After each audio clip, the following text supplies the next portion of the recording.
କବିତା ଶୀତ ସେଇଠି ଅଛି। କବି ସସ୍ମିତା ପଣ୍ଡା।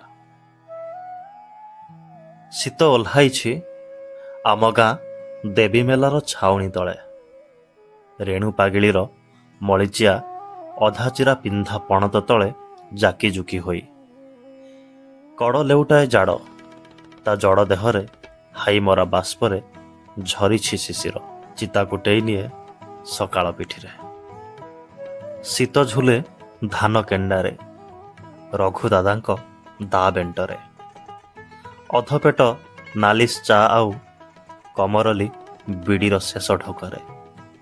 ହିଡ଼ ମୁଣ୍ଡରୁ ଡାକ ମାନିବଉର ଖାଇବା ପୁଟୁଳି ପାଣି ନୋଟାରେ। ଶୀତ ଖୁସି ହବାର ବେଳ, ଶୀତ ଖୁସି ହବାର ବେଳ ଏବେ ଧାନ ଖଳାରେ। ଗାଁ ମଝିରେ ଠା ଠା ଧୁନି ଧୂଆଁ, ଲତା ମାର ଚିରା କମ୍ବଳ ଆଉ କୋତରା ଲଗା ହେଁସ ଭିତରୁ ଶୀତ ମୁହଁ କାଢ଼େ। ଟୁପୁରୁ ଟାପୁରୁ ଗପରେ ଉମ୍ହେଇ ନିଆଁର ଡହକ ଖୋଜି।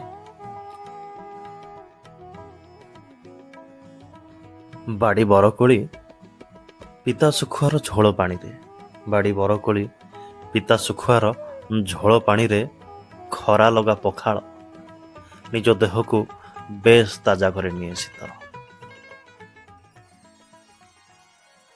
ମାଣବସା ଶେଷ ପାଳିରେ ଗେଣ୍ଡୁ ଫୁଲର ଆସର, ମାଣବସା ଶେଷ ପାଳିରେ ଗେଣ୍ଡୁ ଫୁଲର ଆସର।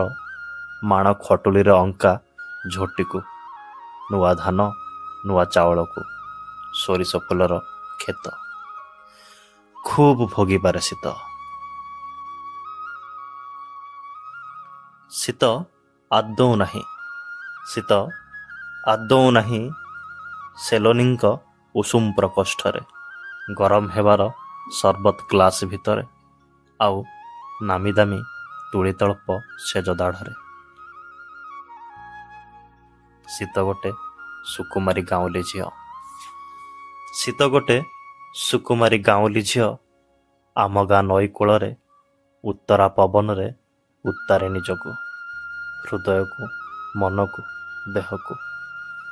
ମଧ୍ୟାହ୍ନର ପାକଳ ଖରାରେ ପଖାଳିଛି ବର୍ଷ ବର୍ଷ ଧରି। ଶୀତ ଆଜି ସେଇଠି ଅଛି ଯୋଉଠି ମୋ ଗାଁ ବଞ୍ଚିଛି 0 ଡିଗ୍ରୀ ଭାରତରେ। ଶୀତ ଆଜି ସେଇଠି ଅଛି ଯୋଉଠି ମୋ ଗାଁ ବଞ୍ଚିଛି 0 ଡିଗ୍ରୀ ପାରଦରେ।